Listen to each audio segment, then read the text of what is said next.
قال فما خطبكم أيها المرسلون قالوا إنا أرسلنا إلى قوم مجرمين لنرسل عليهم حجارة من طين مسومة عند ربك للمسرفين فأخرجنا من كان فيها من المؤمنين فما وجدنا فيها غير بيت من المسلمين وتركنا فيها آية للذين يخافون العذاب الأليم وفي موسى إذ أرسلناه إلى فرعون بسلطان مبين فتولى بركنه وقال ساحر أو مجنون فأخذناه وجنوده فنبذناهم في اليم وهو مليم وفي عاد إذ أرسلنا عليهم الريح العقيم ما تذر من شيء أتت عليه إلا جعلته كالرميم وفي ثمود إذ قيل لهم تمتعوا حتى حين فعتوا عن أمر ربهم فأخذتهم الصاعقة وهم ينظرون فما استطاعوا من قيام وما كانوا منتصرين وقوم نوح من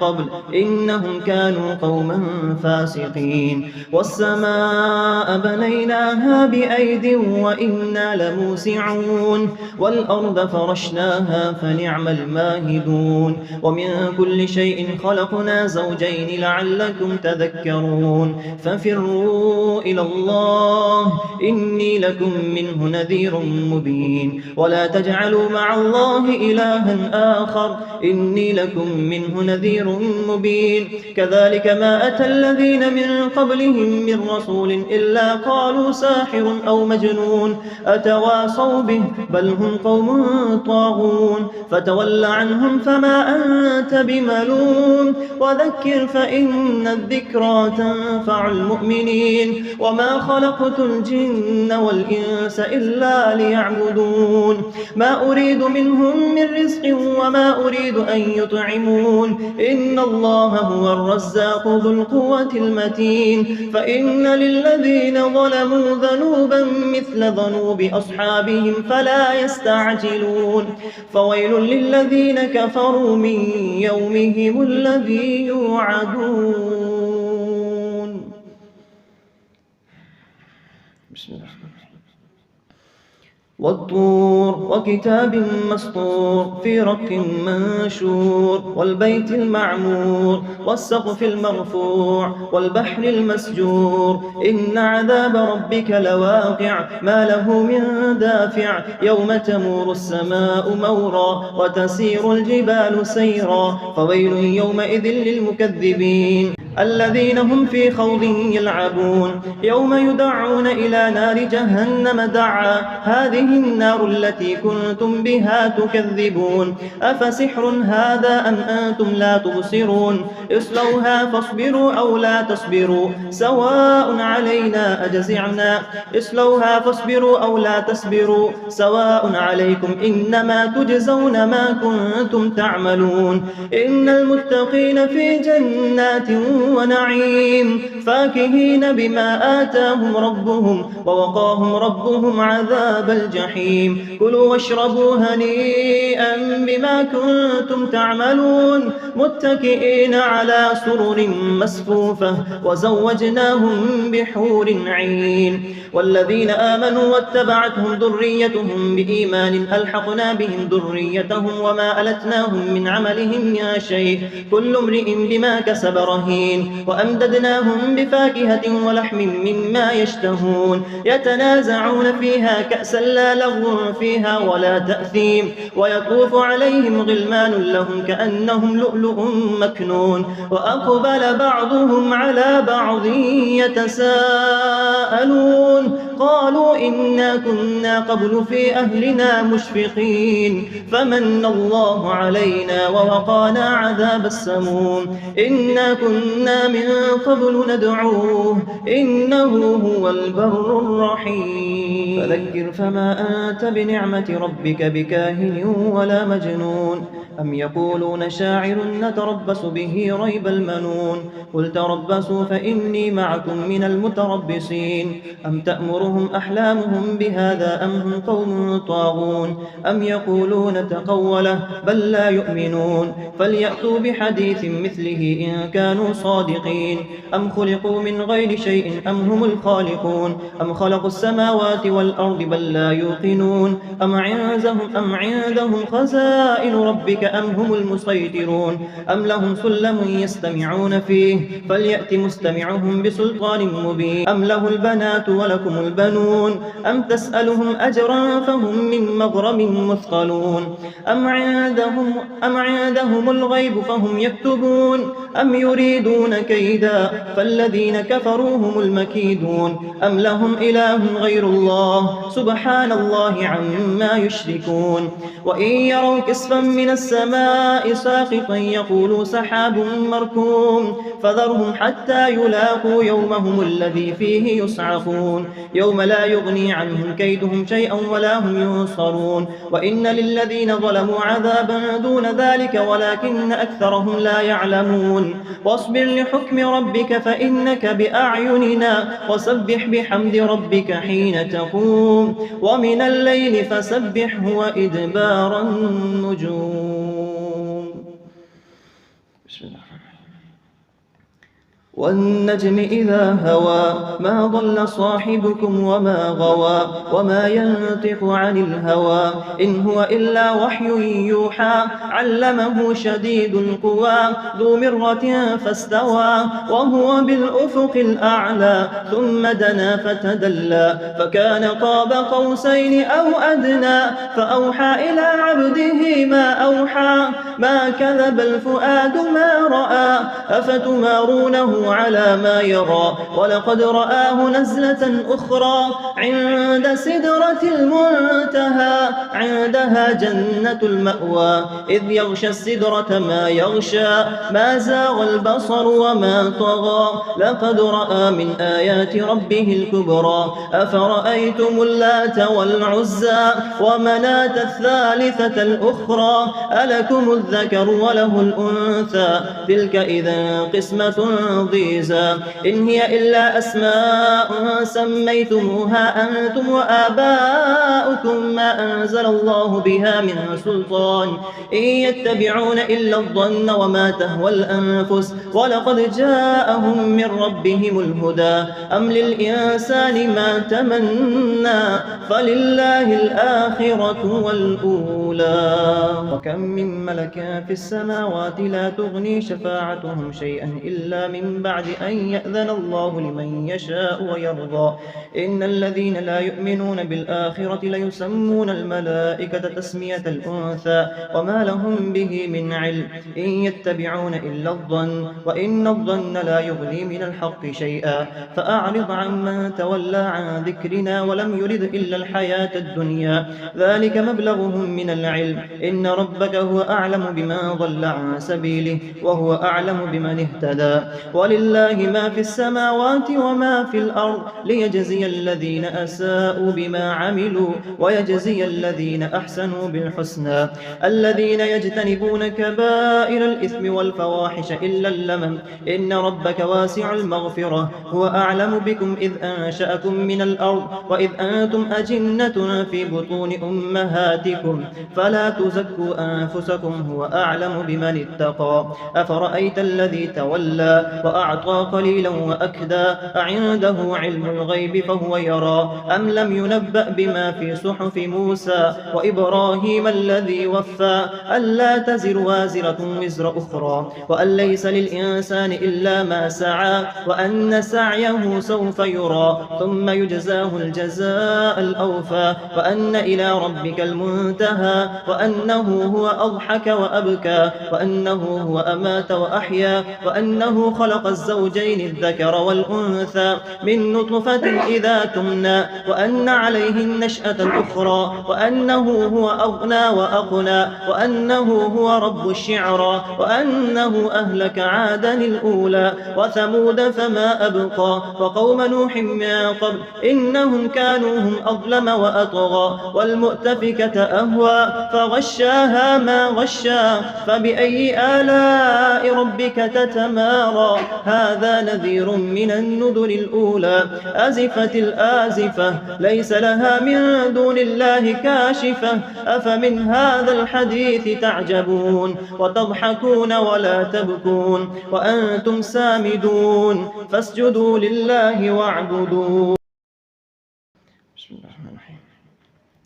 اقتربت الساعة وانشق القمر وإن يروا آية يعرضوا ويقولوا سحر مستمر وكذبوا واتبعوا أهواءهم وكل أمر مستقر ولقد جاءهم من الأنباء ما فيه مزدجر حكمة بالغة فما تغني النذر فتول عنهم يوم يدعو الداعي إلى شيء نكر خش عن أبصارهم يخرجون من الأجداث كأنهم جراد منتشر مهتعين إلى الداع يقول الكافر هذا يوم عسر كذبت قبلهم قوم نوح فكذبوا عبدنا وقالوا مجنون وازدجر فدعا ربه أني مغلوب فانتصر ففتحنا أبواب السماء بماء منهمر وفجرنا الأرض عيونا فالتقى الماء على أمر قد قدر وحملناه على ذات ألواح ودسر تجري بأعيننا جزاء لمن كان كفر ولقد تركناها آية فهل من مدكر فكيف كان عذابي ونذر ولقد يسرنا القرآن للذكر فهل من مدكر كذبت عاد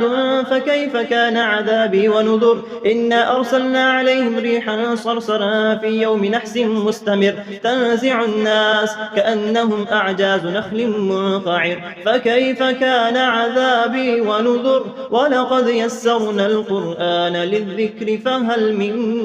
مدكر كذبت ثمود بالنذر فقالوا أبشرا منا واحدا نتبعه إنا إذا لفي ضلال وسعر ألقي الذكر عليه من بيننا بل هو كذاب أشر سيعلمون غدا من الكذاب الأشر إنا مرسل الناقة فتنة لهم فارتقبهم واصطبر ونبئهم أن الماء قسمة بينهم كل شرب محتضر فنادوا صاحبهم فتعاطى فعقر فكيف كان عذابي ونذر إنا أرسلنا عليهم صيحة واحدة فكانوا كهشيم المحتضر ولقد يسرنا القرآن للذكر فهل من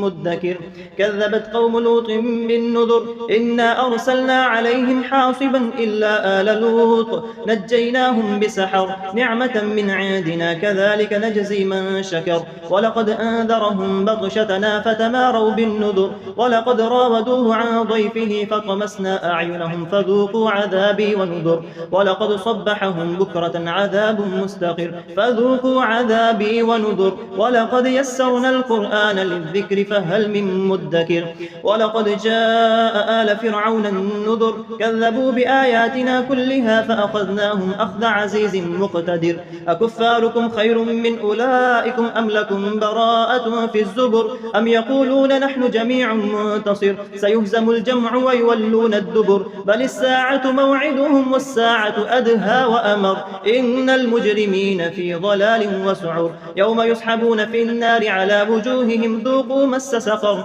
إنا كل شيء خلقناه بقدر وما أمرنا إلا واحدة كلمح بالبصر ولقد أهلكنا أشياعكم فهل من مدكر وكل شيء فعلوه في الزبر وكل صغير وكبير مستطر إن المتقين في جنات ونهر في مقعد صدق عند مليك مقتدر الرحمن علم القرآن خلق الإنسان علمه البيان الشمس والقمر بحسبان والنجم والشجر يسجدان والسماء رفعها ووضع الميزان ألا تطغوا في الميزان وأقيموا الوزن بالقسط ولا تخسروا الميزان والأرض وضعها للأنام فيها فاكهة والنخل ذات الأكمام والحب ذو العصف والريحان فبأي آلاء ربكما تكذبان خلق الإنسان من صلصال كالفخار وخلق الجان من مارج من نار فبأي آلاء ربكما تكذبان رب المشرقين ورب المغربين فبأي آلاء ربكما تكذبان مرج البحرين يلتقيان بينهما برزخ لا يبغيان فبأي آلاء ربكما تكذبان يخرج منهما اللؤلؤ والمرجان فبأي آلاء ربكما تكذبان وله الجوار المنشآت في البحر كالأعلام فبأي آلاء ربكما تكذبان كل من عليها فان ويبقى وجه ربك ذو الجلال والإكرام فبأي آلاء ربكما تكذبان يسأله من في السماوات والأرض كل يوم هو في شأن فبأي آلاء ربكما تكذبان سنفرغ لكم أيها الثقلان فبأي آلاء ربكما تكذبان يا معشر الجن والإنس إن استطعتم أن تنفذوا من أقطار السماوات والأرض فانفذوا لا تنفذون إلا بسلطان فبأي آلاء ربكما تكذبان يرسل عليكما شواظ من نار ونحاس فلا تنتصران فبأي آلاء ربكما تكذبان فإذا انشقت السماء فكانت وردة كالدهان فبأي آلاء ربكما تكذبان فيومئذ لا يسأل عن ذنبه إنس ولا جان فبأي آلاء ربكما تكذبان يعرف المجرمون بسيماهم فيؤخذ بالنواصي والأقدام فبأي آلاء ربكما تكذبان هذه جهنم التي يكذب بها المجرمون يطوفون بينها وبين حميم آن فبأي آلاء ربكما تكذبان ولمن خاف مقام ربه جنتان فبأي آلاء ربكما تكذبان ذواتا أفنان فبأي آلاء ربكما تكذبان فيهما عينان تجريان فبأي آلاء ربكما تكذبان فيهما من كل فاكهة زوجان فبأي آلاء ربكما تكذبان متكئين على فرش بطائنها من استبرق وجنى الجنتين دان فبأي آلاء ربكما تكذبان فيهن قاصرات الطرف لم يطمثهن إنس قبلهم ولا جان فبأي آلاء ربكما تكذبان كأنهن الياقوت والمرجان فبأي آلاء ربكما تكذبان هل جزاء الإحسان إلا الإحسان فبأي آلاء ربكما تكذبان ومن دونهما جنتان فبأي آلاء ربكما تكذبان مدهامتان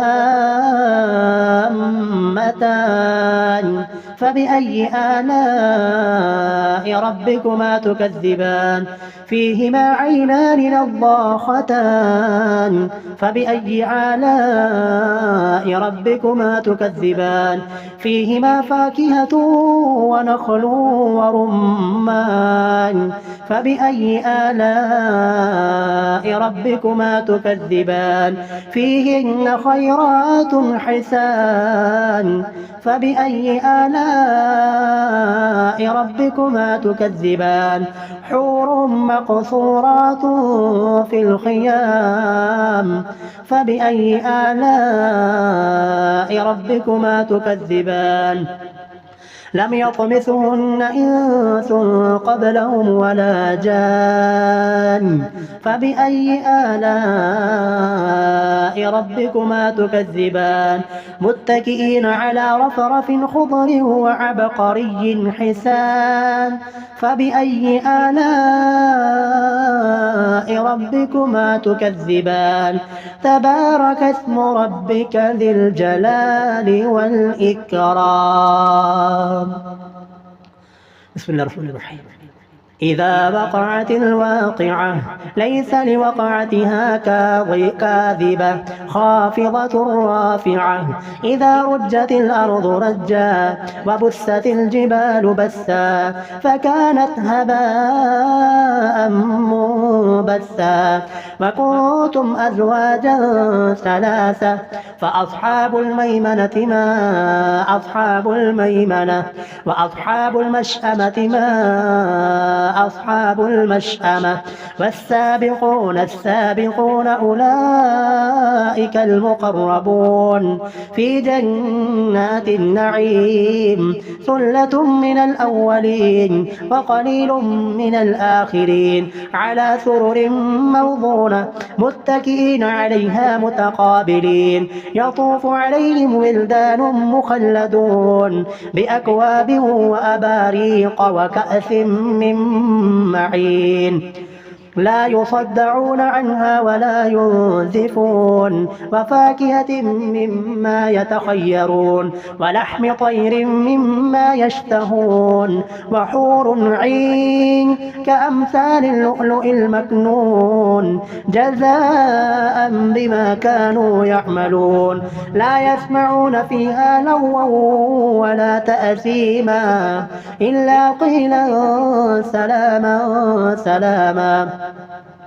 إلا قيلا سلاما سلاما وأصحاب اليمين ما أصحاب اليمين في سدر مخضود وطلح منضود وظل ممدود وماء مسكوب وفاكهة كثيرة لا مقطوعة ولا ممنوعة وفرش مرفوعة إنا أنشأناهن إن شاء فجعلناهن أبكارا عربا أترابا لأصحاب اليمين ثلة من الأولين وثلة من الآخرين وأصحاب الشمال ما أصحاب الشمال في سموم وحميم وظل من يحموم لا بارد ولا كريم إنهم كانوا قبل ذلك مترفين وكانوا يصرون على الحنث العظيم وكانوا يقولون أئذا متنا وكنا ترابا وعظاما أئنا لمبعوثون أو آباؤنا الأولون قل إن الأولين والآخرين لمجموعون إلى ميقات يوم معلوم ثم إنكم أيها الضالون المكذبون لآكلون من شجر من زقوم فمالئون منها البطون فشاربون عليه من الحميم فشاربون شرب الهيم هذا نذلهم يوم الدين نحن خلقناكم فلولا تصدقون أفرأيتم ما تمنون أأنتم تخلقونه أم نحن الخالقون نحن قدرنا بينكم الموت وما نحن بمسبوقين على أن نبدل أمثالكم وننشئكم فيما لا تعلمون ولقد علمتم النشأة الأولى فلولا تذكرون أفرأيتم ما تحرثون أأنتم تزرعونه أم نحن الزارعون لو نشاء لجعلناه حطاما فظلتم تفكهون إنا لمغرمون بل نحن محرومون أفرأيتم الماء الذي تشربون أأنتم أنزلتموه من المزن أم نحن المنزلون لو نشاء جعلناه أجاجا فلولا تشكرون أفرأيتم النار التي تورون أأنتم أنشأتم شجرتها أم نحن المنشئون نحن جعلناها تذكرة ومتاعا للمقوين فسبح باسم ربك العظيم فلا أقسم بمواقع النجوم وإنه لقسم لو تعلمون عظيم إنه لقرآن كريم في كتاب مكنون لا يمسه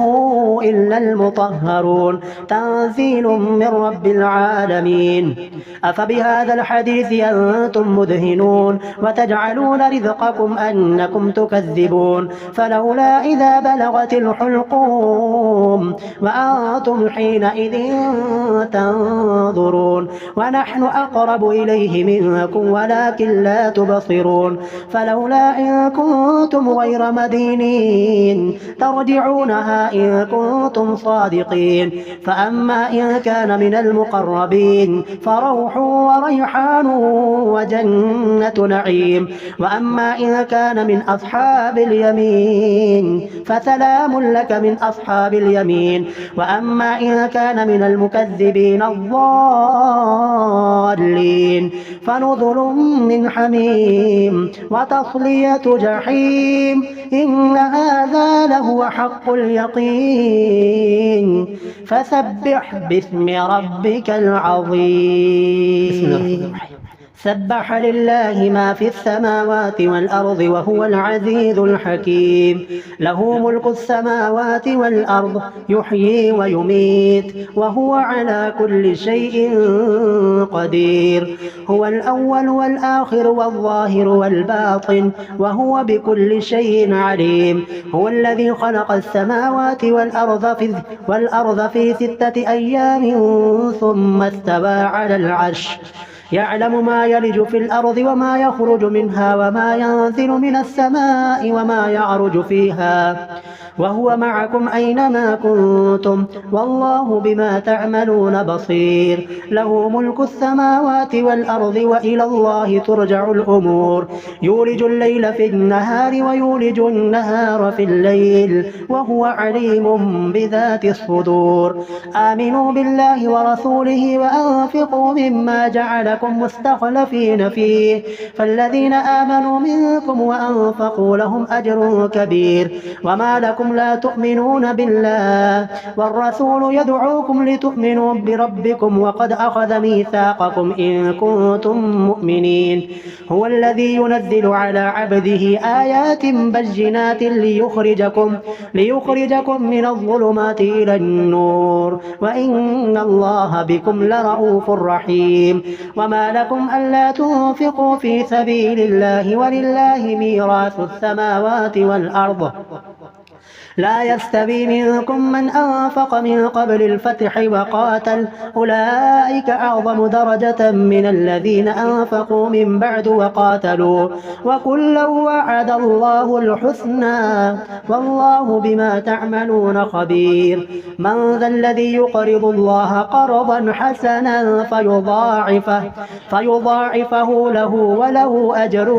كريم يوم ترى المؤمنين والمؤمنات يسعى نورهم بين أيديهم وبأيمانهم بشراكم اليوم جنات تجري من تحتها الأنهار خالدين فيها ذلك هو الفوز العظيم يوم يقول المنافقون والمنافقات للذين آمنوا انظرونا نقتبس من نوركم قيل ارجعوا وراءكم فالتمسوا نورا فضرب بينهم بسور له باب باطنه فيه الرحمة وظاهره من قبله العذاب. ينادونهم ألم نكن معكم قالوا بلى ولكنكم فتنتم أنفسكم وتربصتم وارتبتم وغرتكم الأماني حتى جاء أمر الله وغركم بالله الغرور. فاليوم لا يؤخذ منكم فدية ولا من الذين كفروا، مأواكم النار هي مولاكم وبئس المصير. ألم يأن للذين آمنوا أن تخشع قلوبهم لذكر الله وما نزل من الحق ولا يكونوا كالذين أوتوا الكتاب من قبل فطال عليهم الأمد فقست قلوبهم وكثير منهم فاسقون. اعلموا أن الله يحيي الأرض بعد موتها قد بينا لكم الآيات لعلكم تعقلون. إن المصدقين والمصدقات وأقرضوا الله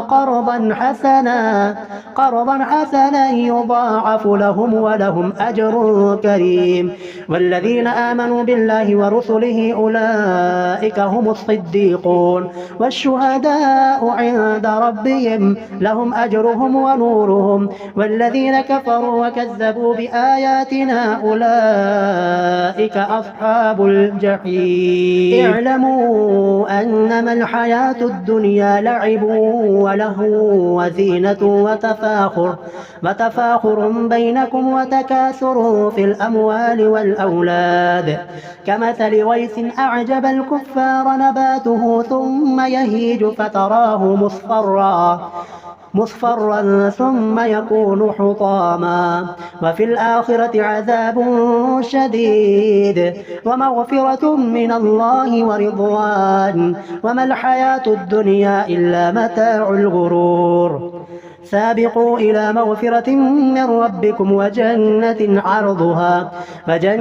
عرضها كعرض السماء والأرض أعدت للذين آمنوا بالله ورسله ذلك فضل الله يؤتيه من يشاء والله ذو الفضل العظيم. ما أصاب من مصيبة في الأرض ولا في أنفسكم إلا في كتاب من قبل أن نبرأها إن ذلك على الله يسير. لكي لا تأسوا على ما فاتكم ولا تفرحوا بما آتاكم والله لا يحب كل مختال فخور. الذين يبخلون ويأمرون الناس بالبخل ومن يتول فإن الله هو الغني الحميد. لقد أرسلنا رسلنا بالبينات وأنزلنا معهم الكتاب والميزان ليقوم الناس بالقسط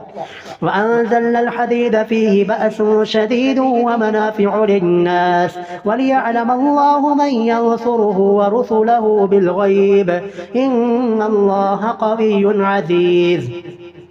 ولقد أرسلنا نوحا وإبراهيم